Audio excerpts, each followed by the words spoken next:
Hey everyone, this is Dingo Reviews with Jeremy and Chad. We both got the chance to go see Zombieland Double Tap this weekend. Before we start with our review today, don't forget to like and subscribe, follow. It helps us out a bunch. We're just starting out, just two guys who like movies, and we're trying to get a little bit of a following going so we can do this more often. Absolutely. So yeah, guys, so we did both get a chance to go see Zombieland Double Tap. Obviously starring Woody Harrelson, Jesse Eisenberg, Abigail Breslin, Emma Stone, reprising their roles from Zombieland, which came out in 2009, so 10 years ago. We got the sequel coming out, directed by Ruben Fleischer, who actually directed the first one, Jer. Right. Most recently also directed Venom, that came out last year. So yeah, let's do, like you said, we'll do a little bit of a spoiler-free review, so people who are listening can get an idea of what we liked, what we didn't like, what our review is. Then maybe we'll go a little bit more into the spoiler-ish items that we can talk about. So when we get to that point, viewers, listeners, we'll let you know. You can turn it off, go watch the movie, come back, and listen what else we have to say. Yeah, cool. So, I mean, let's start off first of all. It was pretty funny. I think there were some good moments in it.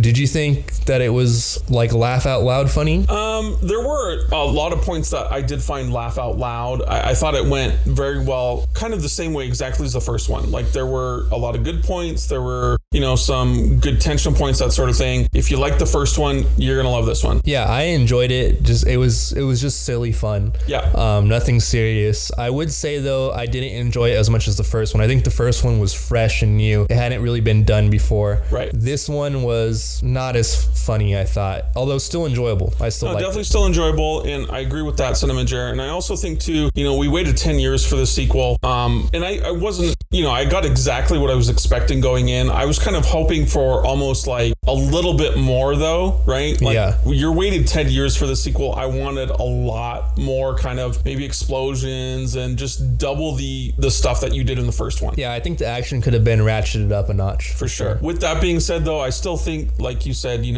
go out and see this one. You like the first one, you're gonna love this one. I gave it a 7 dingoes out of 10. Yeah, I give it the same 7 dingoes out of 10. It's relative to the genre. Just so people know, I know people might be thinking you gave Ad Astra a 9. Right. Yeah, our scores are just based off of like, did we like it or not, and also the genre and what it's going for. So different films of different calibers. Right, and yeah, same thing, Jared. I gave Joker like a 7.5, 8. So am I saying this one is as good as Joker? By no means. Right. But within the genre of what it is, for sure, it's an excellent comedy. Yeah, definitely. Okay, cool. So yeah, if you are interested in seeing it and you don't want to hear any spoilers, now's the time to pause the podcast, come back later. Let's talk about some of the specific scenes that we liked and disliked. Absolutely, Jared. So one of my favorite scenes is when they introduce a couple characters into the film that are basically copycats of Woody Harrelson's character and Jesse Eisenberg's character. Yeah, I love that part. I thought that was hilarious. Just the way they had the same mannerisms, they acted the same way. I thought it was great how they played that in, especially the actor who played Jesse Eisenberg's copycat character. It was spot on. And Jesse Eisenberg has a specific personality that it kind of plays the same in every movie almost. Yeah. But it was great seeing another actor kind of bring that out. Yeah, he was kind of like, in a way, mocking him. Exactly. Also, I thought, it was just kind of funny, the thought to think like, in a zombie apocalypse, almost everybody's dead. The 2 people you run into are like your doppelgangers. Exactly. I thought that was great how they did that and they played that within the movie. Another one of the things I did really like, Rosario Dawson's character. Yes. I thought she had great chemistry with Woody Harrelson. Yeah, she's great in these types of movies. She also, it reminded me of Clerks 2, how she played that similar type of role. Yeah, and I thought she was great in the comedy, and she brought a lot of comedic elements to it too. One of the issues I did have a problem with was kind of the storyline with Abigail Breslin's character, which is Little Rock. How she kind of goes away with this hippie, and they go into this like hippie kind of sanctuary almost, right? Yeah. Where they melt all the guns and like, hey, everybody's cool, everybody's free here. I thought that took away a lot from the actual action of the film. Yeah, and I would say, I didn't have a problem with the specific plot point. What I had a problem with is it slowed down the movie a little bit. Up until that point, it was exactly what we wanted more of. It was, the group roaming the United States, fighting zombies. Yeah. And then they had to, kind of complicate it where, Little Rock, she feels the need to find peers of her own age or something, and she gets into this commune. I will say, though, that the part where that truck came in and plowed over the zombies, that was cool. That was cool. Yeah. And obviously that was Rosario Dawson's character, so she, that's bringing her into it. But yeah, that was definitely an action element that brought it in. I was expecting a lot more. Like I said, it's called Zombieland Double Tap. So you shoot the zombie once, you shoot them again to make sure they're dead, but if you don't have any guns, you can't do that. So that's where I was missing some of that action. Yeah. Also, what do you think about Wichita, Jesse Eisenberg's character? At some point, he finds some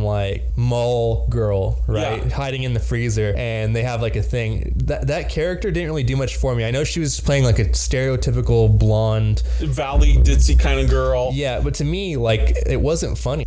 You're right. I mean, how many times have we seen this blonde valley girl ditzy kind of character played in the exact same way every single movie? It's Clueless. Right. It is Clueless. It didn't really bring anything to the movie aside from the kind of tension it brought between him and Emma Stone's character. It had a plot point, at least. It had a plot point. Was it necessary? Probably not. No. I mean, especially when Woody Harrelson, Emma Stone, Jesse Eisenberg, I think those three, they're naturally funny on their own, and they're pretty good. You put her next to them, if she was really funny, it would have worked. Right. But she wasn't really funny. Yeah, I thought it was kind of a wasted opportunity. But again, overall, it's a great film. If you like the first one, it takes everything you liked about the first one. It didn't ratchet up as much as I had hoped, but it does a good job. Right. And then we also have after credit scenes that we will say they're worth seeing. Stick by if you want to see some funny moments. The first part anyways is funny. So there's a mid-credit scene which plays about 2 minutes into the credits. It's about a 5-minute scene. That one was hilarious. So funny. You got to stick around for that one. There is then a second after credit scene at the very end of the credits. That one's not necessary. Yeah, I agree. It was pretty good. So yeah, check it out. I think that wraps up our review though. 7 out of 10. 7 out of 10, yep. Cool. Well, thank you for joining us for this spoiler-ish review of Zombieland Double Tap. We're going to have a couple more reviews coming out soon. A retro review of Donnie Darko, top 5 Halloween movies that you should be watching this week, and what else? Yeah, no, I just recommend everybody, like you said before, Jeremy, subscribe, like us, help us out as much as possible. Follow us on all of our social media. All right, thank you. We'll see you next time.